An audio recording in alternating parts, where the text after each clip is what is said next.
পরীক্ষার্থী বন্ধুরা, বাংলা প্রথম পত্রের গদ্য অংশের নৈবেতিক সাজেশন এবং উত্তর থাকবে এখন। এটা সকল বোর্ডের জন্য।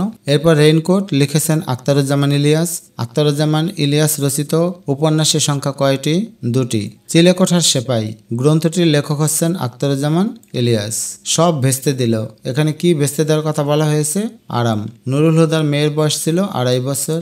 রেইনকোট গল্পে ছোট মামা ছিল মিন্টু। মুক্তিযোদ্ধা চলাকালে নুরুল হুদা কতবার বাসা পাল্টান? 4 বার। নুরুল হুদা কোন বিষয়ের শিক্ষক ছিলেন? কেমিস্ট্রি। প্রিন্সিপালের কালো মুখ বেগুনি হয় কেন? ভয়। ভীতু নুরুল হুদা সাহসী হয়ে ওঠার মূল কারণ? সঞ্চারিত উষ্ণতা ও দেশপ্রেম।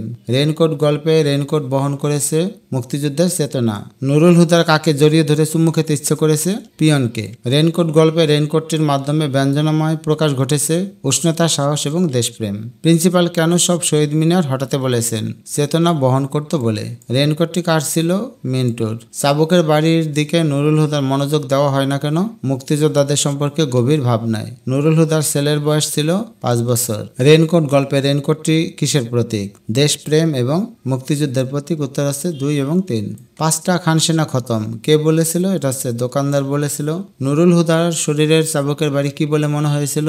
স্রেফ উৎপাত। সাবভার্সিভ অ্যাক্টিভিটিস বলতে কোন কার্যক্রমকে বোঝায়? রাষ্ট্রবিরোধী কার্যক্রম। আখতারুজ্জামান ইলিয়াস রচিত গ্রন্থ নিচের কোনটি? চিলেকোঠার সেপাই। দ্বিতীয়বার আল্লাহর মহত্ব ঘোষণা করার সুযোগ তার মেলেনি। কার? এটা হচ্ছে মুয়াজ্জিনের। উর্দুর প্রফেসর ছিলেন আকবর সাজিদ। জিওগ্রাফির প্রফেসর ছিলেন সাত্তার মৃধা। সমস্ত ঢাকা ও নারায়ণগঞ্জে পাকিস্তানিরা কি সৃষ্টি করেছিল? ত্রাসের রাজত্ব। তো শিক্ষার্থী বন্ধুরা, গদ্যের নৈবেতিক দেওয়া হলো, পদ্মের নৈবেতিকও দেওয়া হয়েছে। পরবর্তীতে লাল সালো এবং সিরাজউদ্দৌলার নৈবেতিক দেওয়া হবে এবং বাকি যে সাজেশনগুলো আছে সেগুলো দেওয়া হবে।